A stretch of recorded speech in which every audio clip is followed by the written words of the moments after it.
All right. Welcome, everybody. My name is Dr. Nancy Tabor. I'm one of the co-directors of the Transforming Military Cultures Network with Maya Eichler and Tammy George, who are here as well. And also our postdoc, Sandra, is assisting with the recordings, and she was the one who sent out all the communications, and Ash Grover is our PhD student as well. So we wanted to say welcome so much to our International Perspectives on Transforming Military Cultures event. We have 4 presenters here today. We have Samantha Kromfitz from Rapid Context in Australia, Laura Masson from Ministry of Defense in Argentina, Anna Mensah from Kofi Annan International Peacekeeping Training Center, and Ben Wadham from Flinders College of Education in Australia. So what we're going to do today is each of these speakers is going to speak on the topic for 10 minutes. And what we wanted to do was ask them 2 questions to address in their presentation. So the first question is, what do you see as the most critical military culture challenges in your country? And the second one is, what best practices can you share from your country for transforming military culture? So what we'll do is each speaker will speak for about 10 minutes. I'll thank and introduce them. And once I'd ask you to please save all your questions and comments to the end, and then we'll have a chance to have a Q&A. And also you feel free to put your hand up and also put anything in the chat as you'd like. And just a reminder to keep your mics off, but certainly feel free to keep your cameras on or off as you would like. I know it's early in the morning or late at night for some of us, so there might be other things going on in the background, and we absolutely understand that. I am not a morning person, but one of the benefits of getting up so early is the stars were absolutely brilliant this morning, which I would have missed if I didn't get up for this wonderful session. So that as well was a nice thing for me. So with all that, let's please get started. Samantha Kromfitz, you're going to lead us off, please. Thanks, Nancy, and good morning to most people, and good evening, Ben. So thanks so much for the invite to speak. This is such a fantastic initiative, this network, and I'm really grateful for it. Every time I see any email or tweet or anything that talks about it, I think it's so important for us to have a community of these kind of forums. So thank you so much. You know, what do you see as the most critical military culture change challenges? I've been doing work in Australia in the Defence Force, or for the Defence Force, and for other international militaries, for the last sort of almost 15 years. And I thought long and hard about these questions that you sent through. And this one, what do I see as the most critical change challenge? I actually think it's possibly, I think that is actually a challenge that that our country certainly is yet to grapple with. So I think some of my if I just go, sorry, I just share the slides. Realized I haven't done that yet.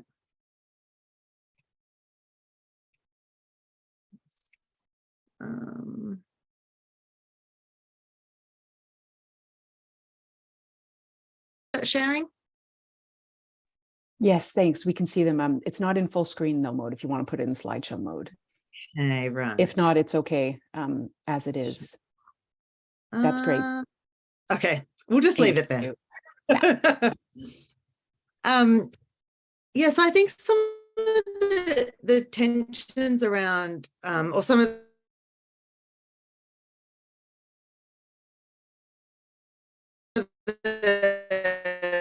the challenges for military culture change in the Australian Defence Force. Actually, I think they've been they have these stuck points around forward. So this idea that being gender, I think there's a lot of work they need to do to actually grapple with that and unpack that and understand that just making everything gender neutral is actually inherently a bias towards males in the Defence Force, because that's how it's been built. So that's one sort of, I think, conceptual barrier. Secondly is that differential treatment somehow equals preferential treatment, that, a lot of the initiatives to increase women's participation where there are, targets for the numbers of women, where there are promotion courses and a lot of developmental programs, targeted and designed for female Defence Force members, is somehow seen as unfair.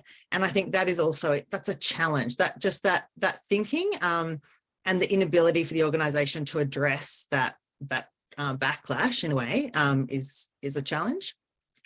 And thirdly, I think that this idea that, having increased female participation somehow creates a diverse workforce, I think is also quite flawed. I think that the elephant in the room for the Australian Defence Force is racism. Actually, even interviewing a lot of the first female women in infantry, many comments were made to me that, they were, yes, it was hard being a woman, but it would be worse if they were Indigenous Australians. So those kind of comments where they perceived that they were sort of, not at the lowest rung, really concerned me. And I think that's something that the ADF is really, there's a real gap in what they're examining. The second point was really their change approach. So, the cult of culture reform work, I think, has created this busyness around doing cultural change that sometimes doesn't always just assess the structural barriers in the organisation to actually foster and enable that change. So I think really understanding all the legislation and policies and procedures that are barriers really need to be examined with this sort of with a gender lens and a much or with culture change in mind. And thirdly, on this question was really, I think there's so much talk at the moment, or in recent years, about the future, what the future battle space looks like, and the use of AI and cyber and this, all these different capabilities that are needed for the future of warfare, and that, I think, creates a bit of a crisis for those traditional soldiers or pilots, where things like drones and autonomous platforms are sort of on the rise, and systems in particular really, they really favour that more traditional role in the military. So there's this tension then between what that future looks for and yet what the Australian military really highly value, which are these physically tough roles. And I think also there's still an issue around toxic leadership and toxic followership, and not enough effort sort of spent looking at that. And we still have an organisation that largely values outcomes and, what happens along the way. So second, sort of what best practices can we share? And,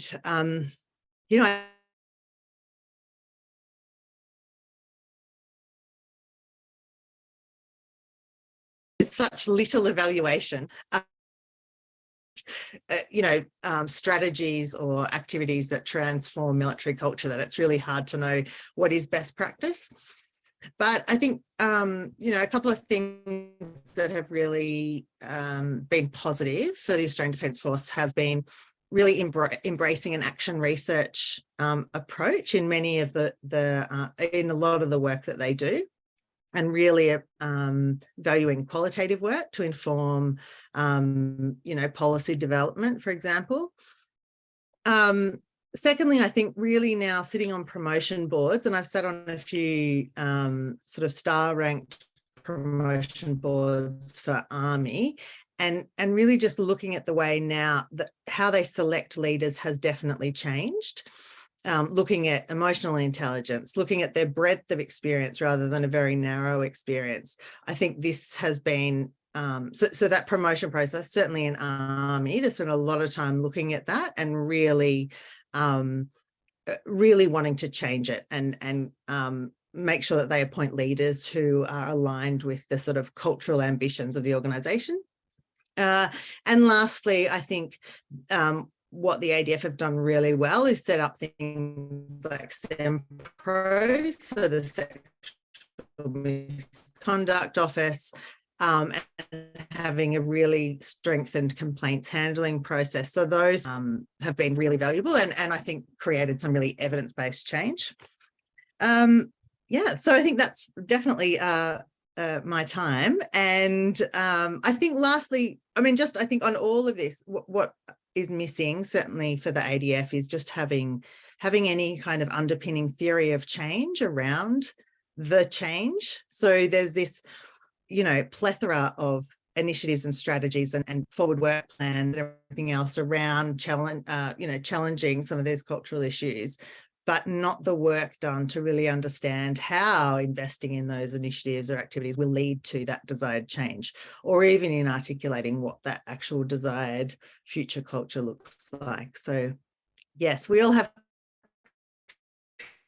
careers for life. Thank you very much.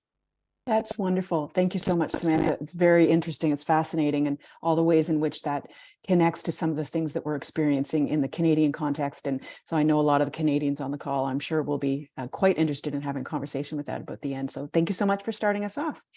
Laura Masson, you're next.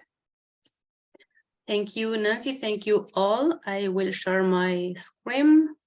And your camera is still off if you had wanted to turn it back on. Oh, no, sorry, it's off for me. I'm trying to save bandwidth. Didn't want to confuse you there. Thank you. Oh. Just a minute. Oh.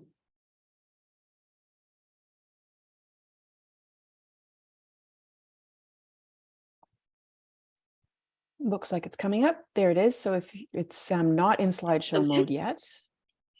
Okay. Perfect. Thank you so much. For begin, I will say that Argentina has gender policies since 2006, and all specialty in the armed forces are open for women. And okay. And to respond to the first question, I want to tell that during my time as Director of Gender Policy at the Ministry of Defense, I come across by chance a very popular saying among the military, that is that an officer who doesn't abuse loses prestige and tends to disappear. This phrase allowed me to understand the complexity of the cultural change in the armed forces in Argentina. So to begin with, I would like to say that the same gender policies that we apply have different impacts in each of the armed forces, Army, Navy, or Air Force. And I am going to talk in this presentation about the force that is having the greatest difficulty in responding in a positive way to gender policies right now.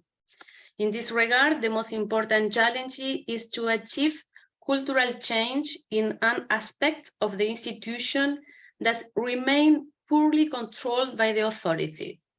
According to the institution and writing roles, the exercise of commands and the control of daily coexistence is left in hands of the lower hierarchies.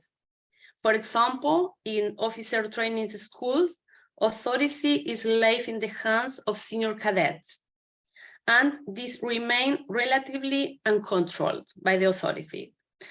And where human beings build power without sufficient moderating factors, there will likely be instances of abuse of power. This aspect of the institution promotes the reproduction of a logic of inclusion-exclusion, where the regulation of hierarchies obey rationalities that are at the same time external and internal to the institution. External because these norms are not written, And in the face of writing norms, they could even be contrary to what the institution proposed, but internal because they are the ones that shape the identity of the member of the institution. Military call this aspect of the institution the underworld, or the people. And to account for their effectiveness, they use phrases such as, the people don't know forgive. The values at play in this underworld respond to values built over time as institutional traditions that are transmitted for 1 year to the next. And this tradition responds to a rigid gender hierarchy which marginalize women's and non-heterosexual identities and reify white and heterosexual supremacy. The tradition of the underworld show that the incorporation of women into the armed forces has been, and despite significant change, is still viewed by part of the military as a problem, an intrusion into a place that has historically been masculine, an undermining of the armed forces, and a challenge to the traditional gender roles that since the 50s, the institution has reified with the high values placed on the family as the cell of society. And for the second question, what best practice can you share from your country for transforming military culture? I want to talk about 4 aspects. The first, the gender policies implemented in the armed forces by the Ministry of Defense in a systematic and sustained way for 16 years. That is a great aspect. Gender training for all members of the armed forces through the implementation of a national law, Micaela law, that requires mandatory training on gender issues and violence against women for all persons working in the public service at all levels and hierarchy in the executive, legislative, and judicial branch of the nation. Mainstreaming the gender perspectives in the training program for officers and NCOs through the incorporation of literature with a gender perspective in topics such as leadership, history, theory of the states, and law, and adjustment of the internal norms of the armed forces to national law, like law to prevent violence against women, gender identity law, equal marriage law, labor quota law for transgender persons, and the articulation of military discipline with civil and criminal law. And this is all. Thank you. Thank you so much, Laura. That was wonderful. And the concept of the underworld, I hadn't quite heard it put that way before. I think that is extremely helpful. So thank you so much. That was all very interesting. Anna Mensah, please go ahead. Thank you very much and good day to you all. So I'm going to share the Ghanaian story when it comes to transforming military culture. And just permit me to share my slide.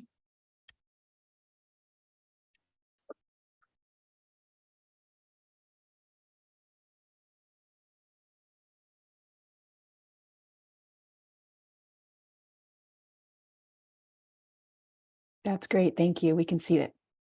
Okay, thank you very much. So yes, just as way of introduction, I just wanted to highlight the fact that there are certain things that might be considered interesting when it comes to the military, transforming military culture, but then these are no challenges when it comes to the Ghanaian story. So I put racism there. Ghana has more than 70 ethnic groups, but then there's no evidence of any discrimination based on ethnic affiliation when it comes to the Ghanaian armed Armed Forces. When it comes to homosexuality, it's not an issue within the Ghanaian Armed Forces, it's a national issue. So our laws, actually, the legal framework of Ghana does not recognize homosexuality. So it is not a specific issue when it comes to the military. It's actually a national issue. So what I will consider as the challenges when it comes to transforming military culture in Ghana will be what I call the invisible barriers against women. And I call these barriers invisible because on papers, when it comes to documents, when it comes to policies, these challenges do not exist. But when it comes to reality, we will realize some of these challenges are actually issues in the Ghanaian Armed Forces. The first among the many that I have chosen to talk about will be the fact that women do not regularly serve when it comes to combat roles. But unofficially or officially, all combat roles are open to both men and women in the Ghanaian army. So there isn't any policy that restricts women from participating in combat roles. But then you realize there is a restriction when it comes to the selection of women to play roles, especially when it comes to women being appointed to roles such as commanding officer, when it comes to women being appointed to roles being as a commanding officer of a unit, a ship, or a force. And some of these roles are actually requirements when it comes to promotion. So indirectly, once women are not able to play such roles, then it restricts their ability or their qualifications for attaining certain roles. And so Ghanaian females have been enlisted in the Ghanaian Armed Forces since 1958. But the first female general was actually officially recognized in 2017. So we can see the years that it took for one female to be able to attain such roles. And it's because some of these invisible barriers that exist. So we lost her earlier this year. And before she died in 2019, a second female general was also recorded. I mean, we got our second female general. So as it stands now, since 1958, Ghana only has one female brigadier general. So only the first person who we lost, and she had a posthumous promotion to major general, but then unfortunately, because we lost her, so Ghana has just one. And why don't we have many since 1958? It's simply because of some of these invisible barriers, as I put them. And the second one will be what I call the height restrictions. So when it comes to the Ghanaian Armed Forces, the minimum height for men is actually 5'6", and for women is so 1.68 meters, and then for women 1.57 meters. So that's 5'4" when it comes to women. Meanwhile, the average height for women in Ghana is actually 5.2. So it means the requirement goes beyond the average age. Unlike men, the average height. So unlike men, the average height is actually 5.6. So for men, when it comes to recruitment, for men, they use the height requirements. They use the average height for a Ghanaian man as the requirement. But when it comes to women, it goes beyond the average, which also restricts the number of women. So any woman who wants to join the Ghanaian army must be above the average height. And that also constitutes a limitation or restriction to the number of women or the opportunity that is opened for women to be recruited in the Ghana Armed Forces. So these are the two among the many, as I said, that I will want to talk about this morning. And also when it comes to sexual harassment or sexual exploitation and abuse, there is a national legal framework for addressing sexual exploitation and abuse, and that is so the Ghana Armed Forces actually Okay, sorry about that. There's a plane that just passed by. Yes, so the Ghana Armed Forces actually subscribes to a UN zero tolerance for sexual exploitation, but there is no formal harassment policy or procedure within the Ghana Armed Forces. So there's no established or specific mechanism when it comes to reporting or dealing with harassment, although the Ghana Armed Forces has a whistleblowing policy. But that seems very limited or restricted when it comes to its effectiveness.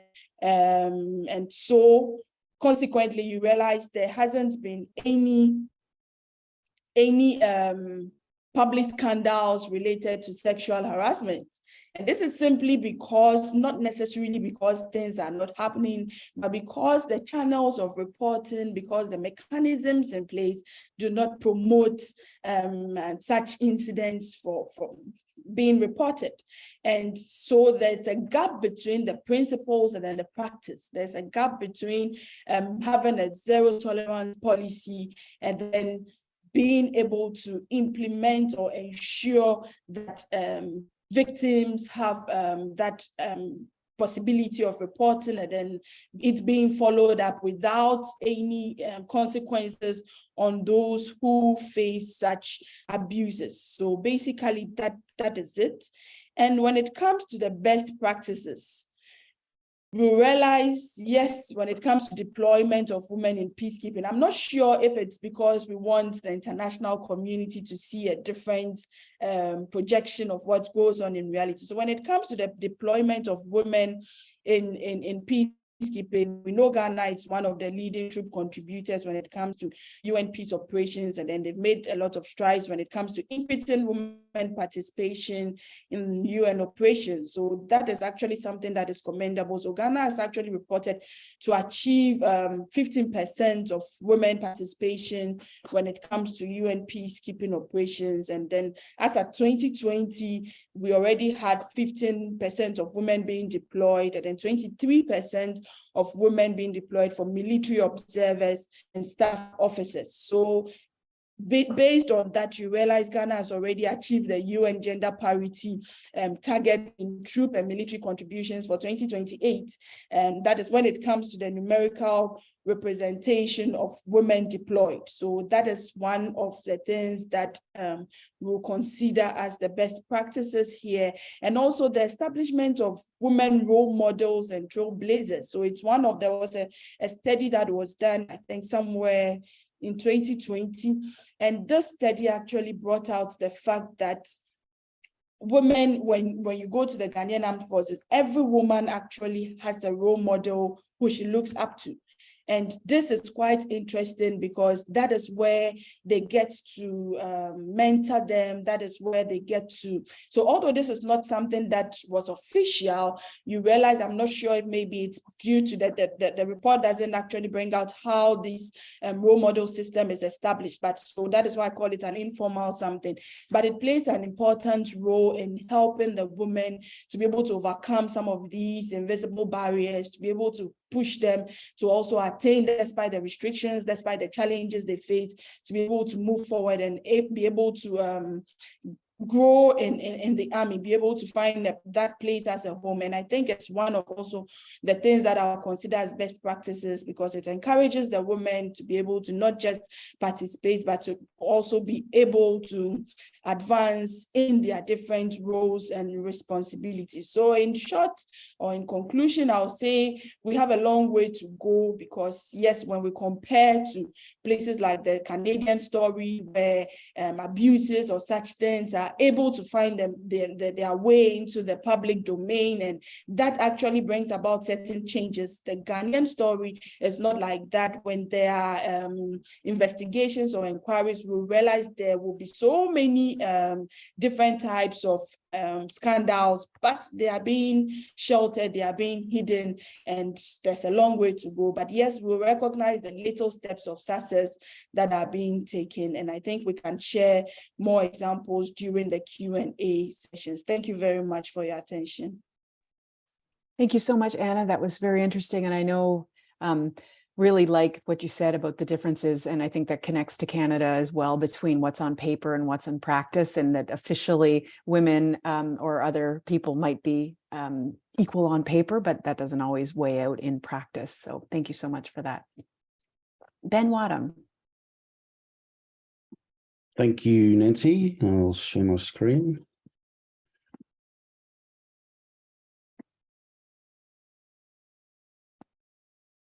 Okay, that's all good. That's great. Thank you, Ben. Go ahead. I do have a lot of slides, but they're really for to make a point about something rather than trawling through them all. Yeah, I am currently working or funded by the Royal Commission into Veteran or Defence and Veteran Suicide, which is running in Australia. We've been trying to get this level of sort of scrutiny on the Australian Defence Force and Department of Veterans Affairs for a decade or so. And I say that because I'm in the middle of trawling through about 130 interviews that I've conducted over the last 15 years or so into military institutional abuse and male veteran suicide and other forms of crime in the Australian Defence Force. So I served in the Australian military as an infantry soldier in the late 80s and early 90s, and then a military police corporal. So I guess I'm sort of justifying a particularly, I think, probably a reasonably sort of distinct position that I'm going to take today, which isn't particularly positive, but hopefully names what we're trying to talk about. And I think that the presentations that have come so far have been right on target and very relevant to what I'm going to talk about. So I use a couple of words, martial culture or martial masculinities, and the term military institutional abuse or defence abuse. And I recognise that with the mainstreaming or integration of women into the Australian Defence Force since the mid-80s, that the issue of military sexual assault has become quite prominent. But I want to make the point that the sorts of forms of predatory behaviour from men in the military go back to as far as the military has existed. And we've done some work on the history of martial masculinities, hazing, bastardisation and abuse and criminality back to the beginning of the Australian Defence Force, when it's more exclusively males. So I have a very strong position that at the basis of the biggest challenge I see for the Australian Defence Force is martial masculinities. I want to recognise that masculinities in the Australian Defence are diverse across the services and across jobs and corps, but it's like the head of the spear, and the more that you move towards the front line or the functional imperative or tactical dominance of the Australian military, the more we get into a more of an expression of martial masculinity. That's a warlike or a violence-focused masculinity. The Australian Defence Force is 80% male, and that's only relatively recent. It's largely, it's only in the last 15 or 20 years moved from 90% to 80%. And it's largely white Anglo-Saxon, with only a small proportion of the Australian Defence Force being of different ethnicities. So Australia is based upon a white Australia policy, and the military institution is a very conservative institution, very slow to change, and it tends to focus on conservative populism in a lot of ways, which is a sort of an anti-multiculturalism, anti-Indigenous recognition, and a very strong reification of whiteness and masculinity. So that's what I see as being at the core of that pointy end of the Australian Defence Force. And one of the ways that we see this is that across the services, from Army to Navy to Air Force, the Army tends to retain that dominance historically and does so today. Tends to see itself as exclusive in a military institution that sees itself as exceptional from civilian society, and it tends to work through these ideas of tribalism. That's what the Australian Defence Force has gone in terms of looking at some of the positive things. The Australian Defence Force did name this kind of behaviour and these sort of practices and cultural relations back around 2011 as tribalism, which is a beginning. I guess in more sociological terms, we talk about it in terms of fratriarchy and patriarchy. And fratriarchy is the license of the boys to do as what they want. So it's not men in procreative relationships. It's those men in battalions or in a command clique, usually lower ranks of officers or lower ranks of NCOs. A lot of alcohol drinking, work hard, play hard. And that tends to find its way in expressions of prejudice, hazing, initiation, physical abuse, sexual assault, sexual abuse. So, I speak from the experience of doing a lot of interviews over a lot of time, and also living in the battalion. And I think that this is an expression of an idea that one has to be a bit of a tough guy and a thug to be a good soldier, and have an exclusive sense of license, like we walk the walls so the rest of us can sleep safely at night.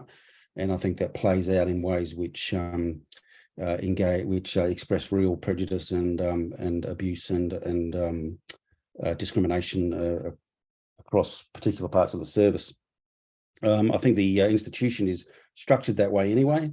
It's hierarchical, command and control. Class-based. You have a commissioned officer's status and the non-commissioned officers and other ranks, and you get particular forms of defensiveness, insularity, risk aversiveness, career and reputation control, which means that people don't actually do what the army says that it's meant to do, or the military says it's meant to do, and that's just I've got your back, mate.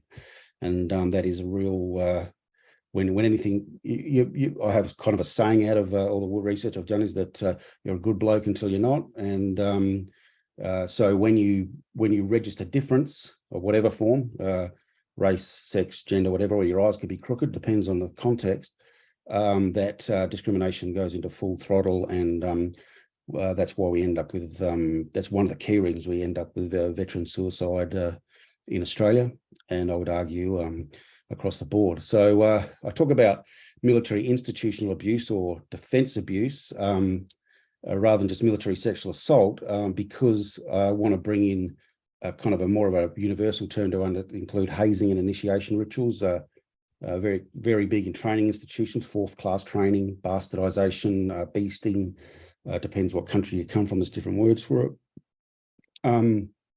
Here, physical and sexual assault, sexual harassment, bastardisation, and a key term I bring in is administrative violence, and that's when commanders use the Defence Disciplinary Act, the Defence Force, the DFDA in Australia, to do things such as revoke leave or don't approve leave, propose obstacles to courses or deployments or opportunities, to make people paint rocks, bash Dixies or sweep away the rain, trivial targeting, relentless sort of harassment of different diggers, different soldiers, and with a view to termination of the career.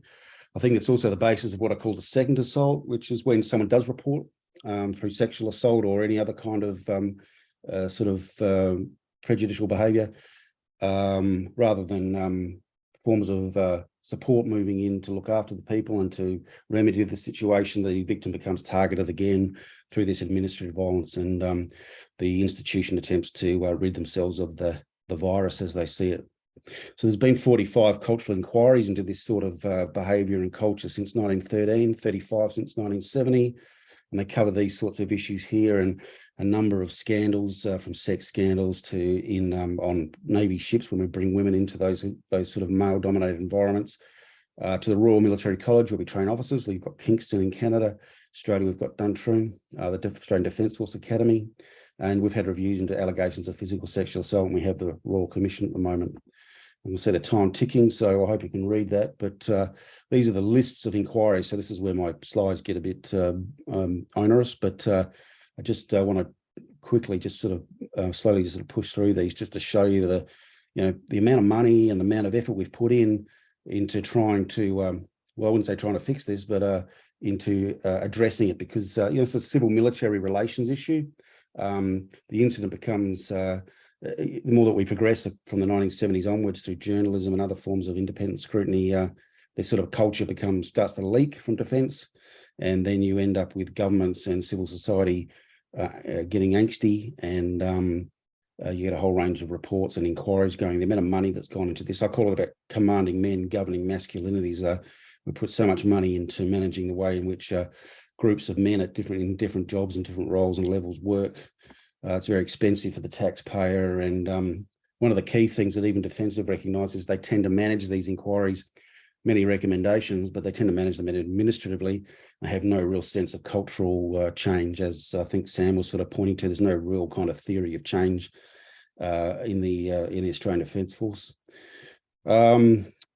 So you can probably understand I'm a little bit of I don't have a lot to say about best practices. I think Sam covered them pretty well. And so do the others. There is gender awareness, equity and diversity training, ethics training for recruits, the sexual assault, military sexual assault response unit, reworking of the ADF professional ethos. These are all sort of attempts, but my problem, I guess, is that they're good in name, but they're less impressive in practice. SEMPRO is critiqued, and it comes out in my interviews of women, particularly, that have tried to name their sexual assault. It's a phone referral service, and where the real work happens is in the rape crisis centres around the country. And women that do kind of raise this or try to lead or produce initiative in the levels of command in Canberra often get targeted because they are being a gender leader. So I think that there are some things that are happening, and we've got more awareness now of this stuff, and I think definitely we don't have those kind of battalion rooms full of pornography and intense misogyny, but it's definitely still there. It's definitely still part of the game. The military see themselves as exceptional, and that's one of the problems. So they're quite resistant to the accountability or the kind of equity practices or the civic machinery of civilian life. And then they kind of turn it into their own thing within the Defence Force, and it becomes far less virulent than it should be to actually affect change. Thank you. Thank you so much, Ben. That was fascinating. And certainly in Canada, we're talking about problems with looking at the military as exceptional as well. And certainly what you said about a lot of the best practices are good in name, but less impressive in practice. I think that's definitely hitting the nail on the head, to go for an old cliche at 6:43 in the morning. So thank you so much, everybody. That was fascinating and really interesting to hear the different perspectives from the different countries, and even two different perspectives from the same country in Australia. So certainly very interesting, and lots of great information for those of us attending. So now what I'd like to do is open it up to questions.